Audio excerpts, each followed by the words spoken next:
Hola, ¿qué tal? Saludos, bienvenidos a esta Hello, good day, and welcome to this edition of Centroamérica Habla. I am your host, Alberto Padilla. Thank you very much for being here with us in CB24. Normally, we talk about one country at a time, visiting different countries. Today, it's once again time to talk about Guatemala. I will quickly introduce today's guest, and then I'll tell you a little bit more about him. Julio Ligorría, me da muchísimo gusto Julio verte. Ligorria. Pleasure to see you, It's a too. pleasure to see you. ¿Entrevisto, Julio? I believe this is the yes. first time I've interviewed you, Julio. In a formal interview setting, yes. In a formal interview. Y quiero ponerlo claro desde I mentioned it because, and here's the formal introduction, I want to make it very clear from the outset that Julio is a longtime personal friend of mine, and we've shared many stages together. So in that sense, he's a friend and a colleague. We've gone to many different events together as speakers, etc. I do have to mention that I have my sources, people whom I trust, and throughout the years, whenever there was something to discuss regarding Guatemala in particular, the person whom I called to ask for his opinion, to ask for his perspective, was Julio. Is that not right? Well, yes, thank you very much. I've had the privilege of having your trust. And this is not an exception because we're talking about Guatemala. We're going to talk about everything that's going on in Guatemala over a wide spectrum, so that no matter what, I needed to speak with Julio, as I always do. However, as we'll see later on, Julio finds himself in the eye of the hurricane, right? And we'll talk about that a little later on. Julio is an expert consultant in crisis management and had a successful term as ambassador of Guatemala in Washington, D.C. And so, Thank you very much, Alberto. Thank you very much. I'm very happy to be able to share this time with you. Thank you, my dear Julio. It's wonderful to see you again. Guatemala, more than any other country at this time, I think, on a political level, has the most dynamic situation. And pardon me, but I can't help but draw a parallel between Brazil and Guatemala, because these are two countries where the president has been replaced. In the case of Guatemala in particular, the president in office was taken from the presidential palace straight to jail. In Brazil, things are not at that point yet, but perhaps because of Guatemala's size, it's somewhat forgotten and goes under the radar, and I would like to know what the situation's like at this moment. The former president is now in jail. New elections took place, which had already been planned, and there's a new president. How are things going? Well, let's start by noting that the dimensions between Brazil and Guatemala are quite broad. The dimensions and the contrast are significantly different. The magnitude of corruption in Brazil, the presumed corruption, has the same impact as it does in Guatemala. A very small country, a very poor country, a country where 1 out of every 2 children cannot develop their brain due to a shortage of nutrition, a country where there is 1 doctor for every 5,000 inhabitants, where there is half a hospital bed for every 1,000 inhabitants, where hospitals don't work, where education is absolutely dysfunctional in terms of developing people. So corruption in the case of a country with these characteristics, Alberto, is very painful, and the consequences are also very painful. More insulting, right? More insulting. Look for a country that has 30-some years, 32 years as a democracy. The fact that in time we have already had 2 presidents in prison is something that is incredibly painful for a society. At some point, this gets expressed as social outrage aimed at these powerful and corrupt people, a social rage that has much more profound consequences than a rage we Guatemalans might feel on an individual level. Both presidents are in prison for corruption. For corruption, yes. First, it was President Alfonso Portillo Cabrera. By the way, in a poll done in Guatemala after he was freed, after serving a sentence for money laundering, in, I think, New York, found that he was the most popular politician in Guatemala, the most highly regarded politician. It's an incredible contradiction, What has happened this time, the second time in Guatemala, it is a result of having an investigative organization, one that we Guatemalans requested. Guatemala asked the United Nations to form an international commission against impunity, which the Congress of Guatemala authorizes to carry carry out a series of activities, including investigation and the developing of intelligence, in order to root out all those activities parallel to the state that damage the state and damage its functioning. The famous CICIG. CICIG, that's correct, which discovered after the failed management of two commissioners, one Costa Rican and one Spaniard, this new commissioner, a Colombian lawyer, who is very rigorous, who makes people uncomfortable. It bothers all of us in Guatemala to be audited, to be investigated, but we asked for it. We asked for it because we realized that our state and our democracy were not only dysfunctional, but we were falling into a gray area of a failed state, Now tell me something. Who asked for CICIG? Is an organization that depends on the United Nations. It was brought to Guatemala to investigate the Guatemalan government, to audit the government. To audit the administration and to aid the restructuring of the judicial system, which, as you know, is the cornerstone of all modern democracies. Its judicial system, a system that in Guatemala has never worked. Now, which president requested this? If I'm not mistaken, the process began during the Portillo administration and was carried out during the Oscar Berger administration, and that... So by the time of Perez Molina's administration, CICIG was already there. What's more, Perez Molina approved the renewal of the CICG during the Perez government. The second renewal was much more difficult, much harder. The international community, the United States, as ambassador, I was the recipient of heavy lobbying, stressing how important it was to renew the current commission, something that I was in favor of. Because this work is not something that can be developed in a year or 2 years. It takes a generation culturally. We Guatemalans have to change. We have to make a switch because of the issue of corruption has been one that we Guatemalans have tolerated, one that we have participated in as a society. So it's something that we need to change. Why? In order to improve how presidential administrations are run and to improve the political environment.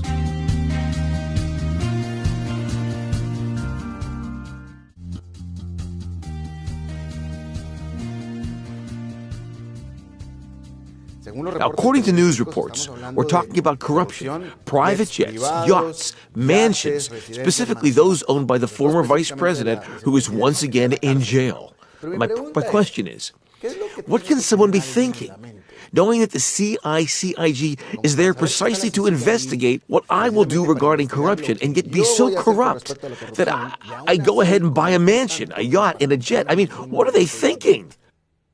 That's why the CICIG is there, to investigate me. Is it arrogance? Stupidity? What is it?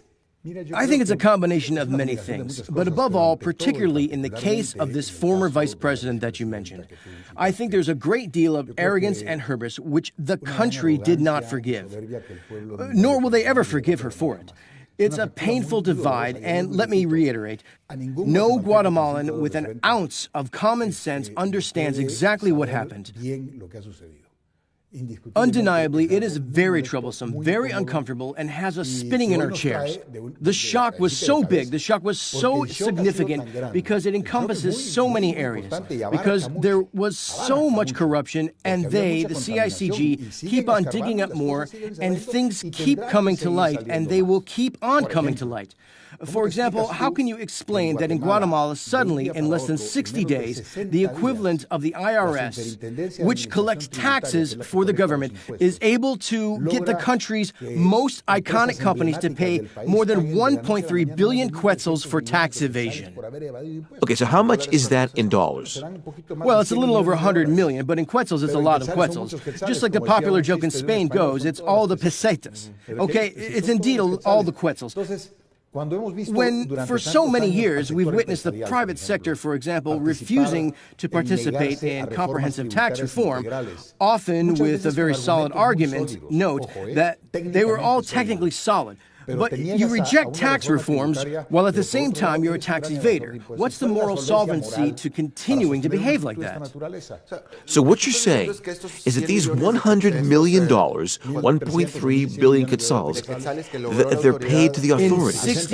In less than 60 days. It was proven that they owed that money because it was the truth. That's right. And the business owners agreed to pay it.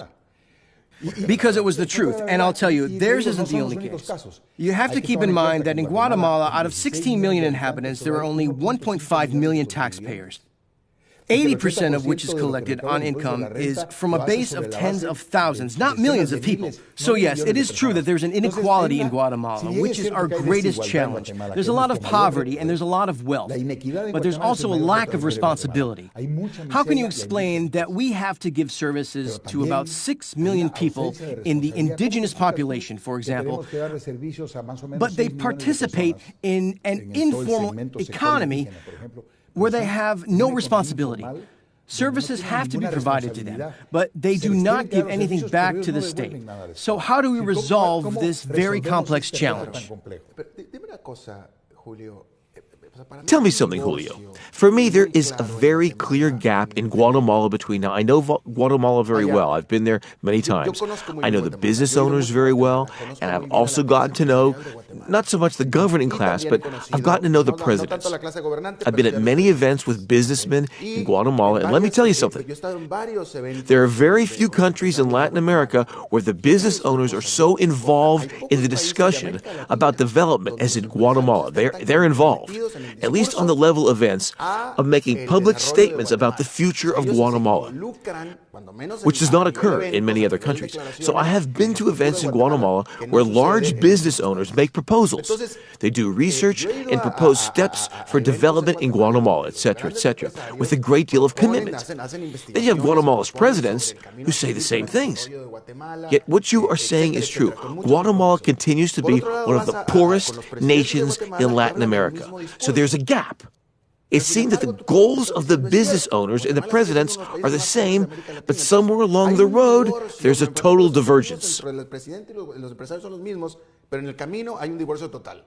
Vamos a ver, yo creo que hay que ver más en profundidad. Let's see, we have to delve deeper into this. I think there's a new business class, business leaders, a new generation of business leaders who have, in a good way, infected one another with positive, constructive vision of let's build a better country. And indeed, they have the will, they express it. They try to demonstrate it. But personally, I don't believe that they understand the one swallow does not make a summer. They are very isolated in their aims. On one hand and on the other, they are not alone, because those wishes and those studies, which are serious and extensive, with proposals that are completely reasonable, lack the corresponding receptiveness aside from political rhetoric on the part of the politicians. No tienen la correspondiente receptividad más allá del discurso de la clase política. Nuestra clase política es ahí está el divorcio. There's the separation. It's not a separation because they never came together in the first place. The Guatemalan political class in the last 30 years has been mediocre, corrupt, opportunistic, without plans, without programs, with speeches, with demagoguery, yes, but when it came to making decisions that had to be made, they never did it because it was politically incorrect to do so. And that is why we are where we are today. We have a president, for example, who won the election not because he won, but because the electorate voted against the other two, because they were seen as a continuation of the previous administration. And this person is a good person as far as I can tell. Apparently, he's of very good intentions, but as the saying goes, the road to hell is paved with good intentions.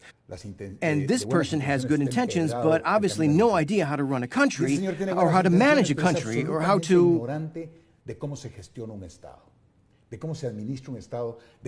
what about his administration? Even worse. This man and his administration have arrived without a plan. With good intentions, I'll say it again, but we are not seeing a representative at the top levels of the party that corresponds to the circumstances. Guatemala is going through a crisis, let me say, for which the axiom, every crisis is an opportunity, fits perfectly. And personally, as a Guatemalan, I feel somewhat let down because none of the leaders in business, in politics, in trade unions, nor in organized civil society have risen to the occasion. We can't even figure out our relationship with the United States, which is Guatemala's most important partner. We can't even establish a relationship where we can accomplish programmatic objectives, which we had already agreed to, but which today have been all but forgotten.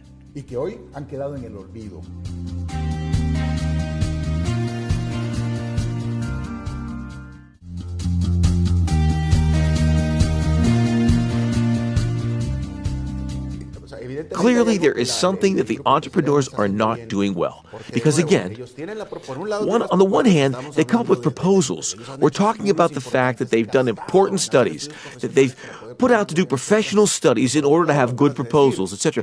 But on the other hand, as you said, the same business people who propose solutions for development are the same ones who resist or have resisted tax reform. Exactly. Well, what's going on there? What's the failure there?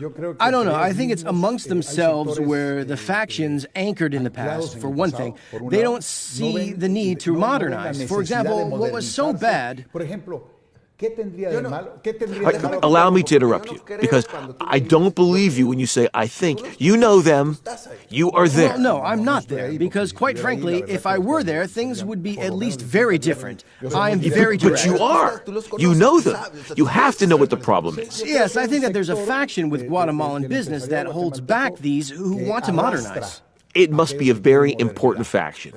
It's very important. Very influential. It's very influential. I'm going to tell you something very important as well. There's a lack of internal leadership. That is holding everyone back is also at these events. I've seen them there. Yes, they are there. But yes, of course they are. But you're not contributing to the same extent as we do.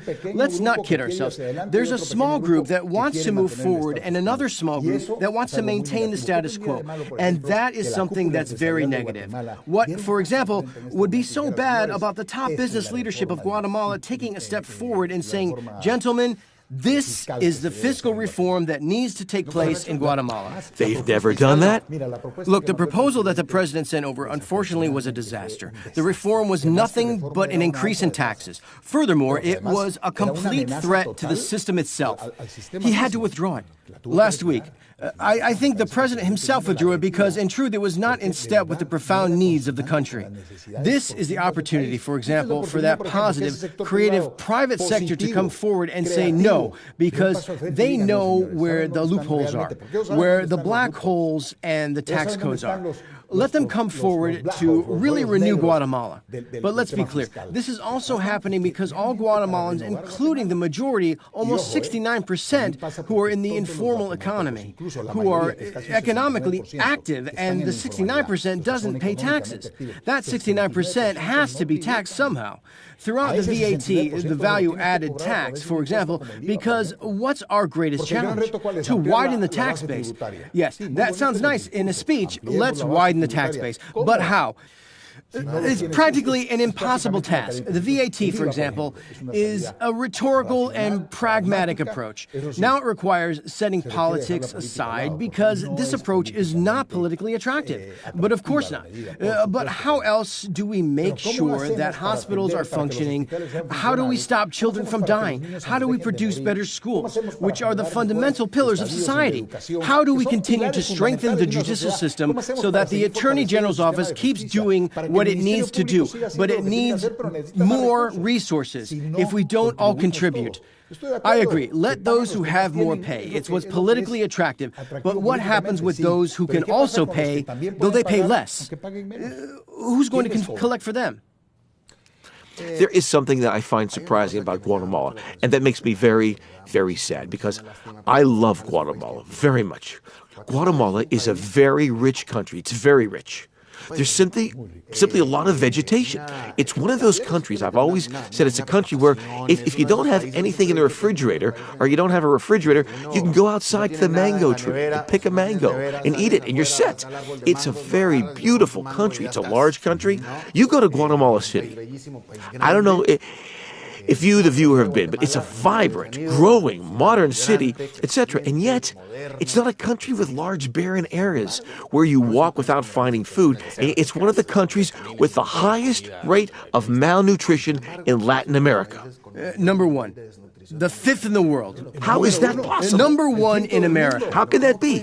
I have been in the Amazon rainforest, in areas only reachable by boat, on the river, or by helicopter, which is how I got there. There's no other way to get there. There you find the aboriginals, who are not indigenous, but aboriginals, naked. They don't have access to civil society. They don't have farm animals. They don't have anything. If they're hungry, they go into the jungle. They're well fed. The babies are healthy. There's no malnutrition. So how is it possible that there is so much of it in Guatemala? Well, because it's a country of great contradictions. You have a wonderful country, as you said. From a tourism point of view, for example, we have the potential of being a mecca for tourism in Latin America. No doubt about it. But we have a bureau for the promotion of tourism, where 80% of its budget goes to salaries in an onerous collective bargaining agreement that is damaging to Guatemala's interests, like so many other collective agreements. When I say that the collective bargaining agreements of the state's workers' unions are terrible and go against all logic, at the same time, I have to tell you that the salaries of public servants are below poverty level, which is to say that the entire public service system of the country needs to be recreated, reinvented, and of course will need to suffer through shrinkage because the state is overextended. Everyone says, oh, the Guatemalan government is so small. And yes, in terms of the size of its subsidies the state provides, it is indeed far too small. But it is incredibly large in terms of the amount of workers, the amount of people it employs. There are a lot of people who do absolutely nothing, who are paid a salary that takes bread away from a child dying today. Every day, 1,000 children are born in Guatemala, 22.6% of whom die. Is that clear? And that's the part that can't be. Okay. Yes, of course. So, given this situation, what we haven't understood is that our main problems in Guatemala are social. We have a Ministry of Culture and Sports in an uncultured country with an incredibly mediocre sports record. And by the way, the minister right now is a diplomat, well-educated, but he knows as much about sports as you and I know about nuclear engineering. Nothing. That ministry should be shut down and those resources put toward education. We have a Ministry of the Environment that hasn't done a single thing but uses up resources. Or we have a Ministry of Social Development run by a man whose sole virtue is being a member of the Rotary Club. Come on. Those ministries need to be shut down so that the resources can go toward a social sector. The great shortcoming, the great tragedy, the great drama in Guatemala is that the people are dying of hunger.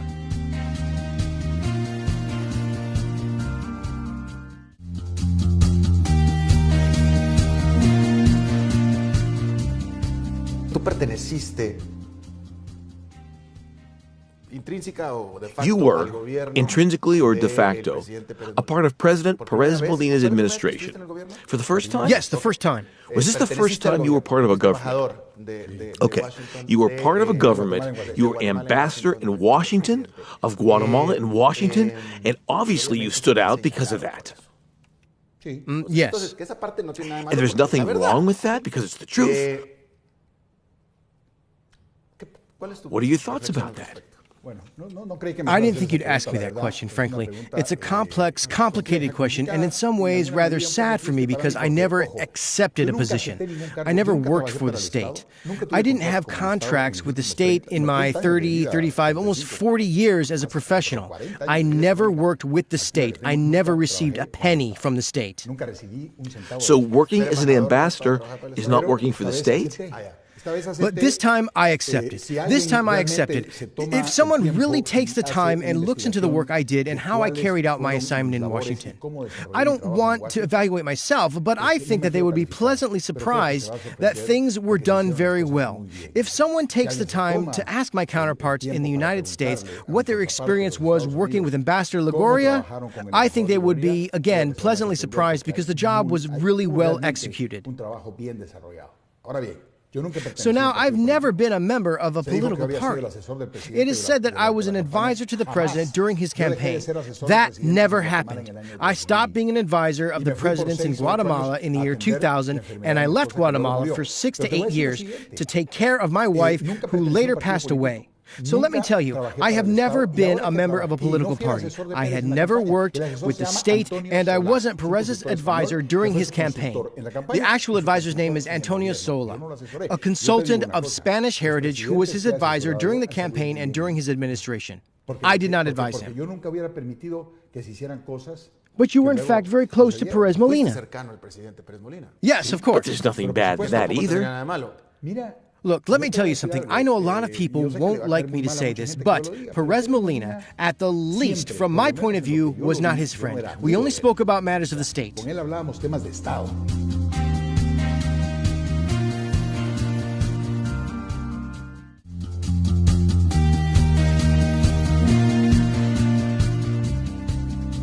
embajador de Washington, de Guatemala en Washington. The ambassador of Guatemala in Washington and the ambassador of any country in Washington is a very high post. But of course. Of the highest level, which means that your proximity or your relationship or the level of respect and admiration was significant. You were close to the president.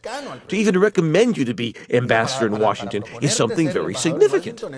I think that just as you are a bit condescending in some things, you also tend to exaggerate a little bit, Alberto. No, but you're not going to give the position of ambassador to just anyone. No, but the president knew that I understood the dynamics in Washington, and that was important to him for the sake of Guatemala. Take a look at the issues we tackled. They were very delicate issues. Did you ask for the position? Never. I was taken by surprise. I was thinking about something totally different. In fact, I was about to sign a contract, which I have now renewed, signed in Europe. I was going for that position, and he interrupts that and says, we need to energize our relationship with Washington. Though I can't deny it, I was seduced by the idea of serving Guatemala in the most important diplomatic post in the country. The U.S. is our most important partner. Let me point something out. Let me ask you in a different way.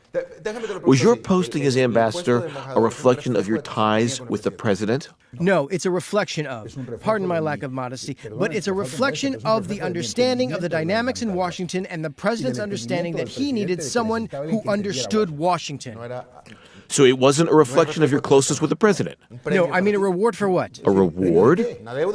A debt, perhaps? Even less so. For what? No, absolutely not. What I want is to clarify things here. Listen, if you want to talk, as we say, with all the cards on the table, I have to say, at first, he asked me. During his campaign, he visited me and we spoke. I had met him during the presidency of Ramiro de Leon Caprio, whom we Guatemalans remember very fondly, and from there on, we had a relationship. As I noted, based on the matters of state. We weren't friends. We didn't go out together or beach with other people. No, it was a relationship where we talked about issues related to the state. He understood the issues, and I'm interested in them as well. I worried about Guatemala. So he arrives and asks if I want to be his Secretary of State, and I said, well, look. To be honest, I know as much about diplomacy as you do about nuclear energy. But if that's what you wish, I think I can take it on and prepare myself for it. During negotiations in the second round of elections, he formed an alliance with a certain party and named another presidential candidate, Dr. Harold Caballeros, into position. He comes back to me and tells me that things have changed. I told him not to worry. I told him, thank God, because I can rest easy at home, continue with my international consulting work, continue traveling, and return to Guatemala when I can. And he didn't give the position to me. After that, he must have thought about it. Things didn't go so well with that Secretary of State, and then he appointed Mr. Fernando Carrera, an economist, as the new Secretary of State. You remember? A very capable individual, a brilliant fiscal economist whom you know. And he wasn't a politician either, a complete outsider. But he understood the world. He understood global affairs. He's another example of someone who isn't a politician, who managed to stay on the inside and is very good. Fernando Carrera, exactly. History will recognize that man because I know things that he did that were very important for our country. Perfect, okay? In the middle of all of that, I am appointed to Washington. They didn't owe me anything. In fact, Washington for me meant significant financial costs because the budget you have in the embassy is nothing. And you have to take money out of your own pocket for it to function. Quite literally. And that's all documented. The fact that we gave, we paid out of our pockets, and we left things much better than how we found them. I also have to recognize that I had an excellent team of fellow Guatemalans who were already there. The majority, I'd say 99.9% of them, were exceptional. Without that team, I would never be able to do the job that I did. I'm grateful for being on your show because the truth is I'm really worried about Guatemala and Central America. The North Triangle of Central America is suffering a lot because, hey, the misery that we are facing in Guatemala is also Honduras and El Salvador. The social violence, the street crimes are terrible, terrible. How would you solve?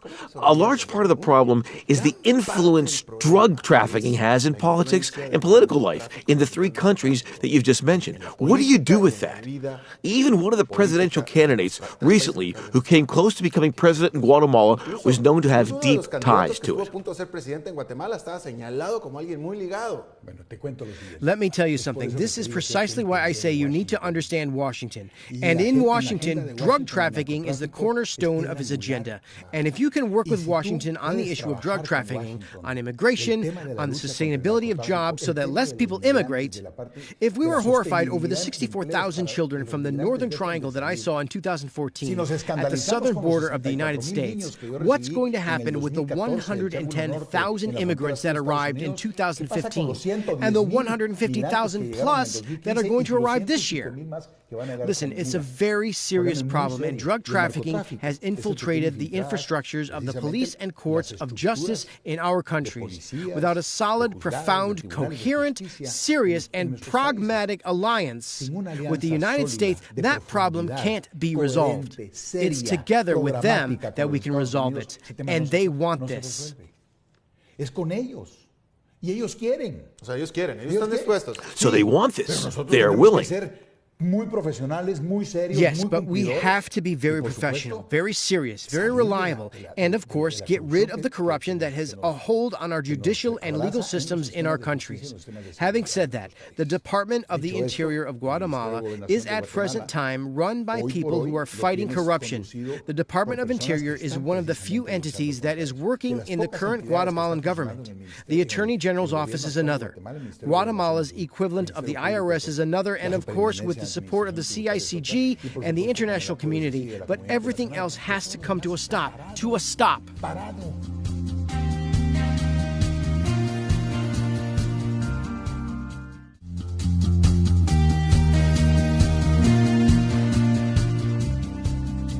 Julio, ya para terminar, este gobierno Julio, está empezando. to wrap up, the current government is just starting out. It started this year, and it has 4 more years. To begin with, it doesn't seem as if you're very optimistic about this administration's capabilities. How do you see, what can you tell us about Guatemala in regards to this administration? Let's see, if the president takes a moment, and let me reiterate, I believe that President Morales has good intentions. He would like things to turn out well. Up to now, that has been my sense. I can't speak for the rest of the country. I haven't seen any polls, but my sense is that he wants things to turn out well. Being confident of that, I believe that at this moment, before the end of the year or even before the end of summer, he has to stop and analyze the elements surrounding him that are derailing him and not allowing him to move forward. I feel comfortable saying publicly that there is a fundamental element that, without a doubt, causing him harm, and I know for a fact that he has been told in Washington, in Guatemala, and sometimes overly aggressively in some of the press, that he has to take a close look at his inner circle. When someone is in a position of power, and I've seen this with many presidents, insofar as an inner circle of power can help you in visualizing the problems and generating solutions. Things are going well for you as president. But if you have an inner circle that is anchored in the past, that has personal goals and agendas that don't allow you to see national issues, things are going badly for you. Está anclado en el pasado, que tiene propósitos y objetivos personales que no permiten ver los objetivos nacionales. Is that what's happening? ¿Qué es lo que está pasando? Yo creo que el presidente debería revisar. I believe that the president needs to look into that part immediately. Immediately. Then I think he needs to take another look at the Alliance for Prosperity plan, because it has very clear objectives. It's a governmental plan that is already drawn up and has a great deal of institutional backing from Washington and from committed multilateral banks, such as the Inter-American Development Bank. Then he needs to clearly address 4 things. We need to rebuild public services because people want good quality public services. He needs to be able to balance the budget, and for that, he needs to be willing to swallow the bitter pill of having to close down ministries and operations that are not helping the state. He needs to be accountable. He needs to be accountable. It is something that cannot be put off any longer to the people of Guatemala. That means telling the public, I received this amount of this money and I have spent it on this. I invested in this and these are the results. For that, you need to have a good public administrator, which is why I talked about good quality public service. And of course, he needs to tackle the fundamental issue of taxes and revenue of the country within every sector of society. Yes, but if you started the answer by saying that he has a problem with his inner circle, it means you aren't optimistic about this administration at all. I said that if he stops, if he examines the road he is on and renews... Do you have any evidence that he's going to do this? Stop, examine, and renew? Well, no, but I can't lose hope. I mean, hope is that last thing to go, my friend. At least saying it out loud and publicly. This isn't in a spirit of criticism towards President Morales. I know what the conditions of the country were when he came to power. They were and continue to be incredibly complex. But he should ask himself. But he has the legitimacy of having been elected by the people. Of course, he has that legitimacy, but by the same token, the people can't take that away. And if you don't believe it, look at what happened with President Perez. Today, the Guatemalan people are fed up. They're tired, and they have every right to be. Now, when you look at one of those protests on the roadways, which are, in my mind, inexplicable, which make the people of Guatemala lose millions of dollars, protests that paralyze the international airport, things of this type that are steered by political factions. So that's not the people at large? No, of course not. But also within that group of people, there is a cause. There is dissatisfaction, and if I were in the shoes of those people, I would probably do the same, because I would be terribly unhappy if I go to the hospital and my child dies, or my mother dies, or my own life is in danger because there aren't any solutions. And we're not talking about 1, 10, 15, 20, or 30,000 people. We're talking about millions of people who are cheated daily by the government, by a state that does not make good on its promises. And entrepreneurs could invest in the best experts in the world, come out with the best studies, and all of them very good. I'm not saying this sarcastically or cynically. No. The studies are very well done, but it's a paneca. We need to put our feet on the ground and work on building things. That's what the president has to focus on. Forget the trips, Zika, presidential summits.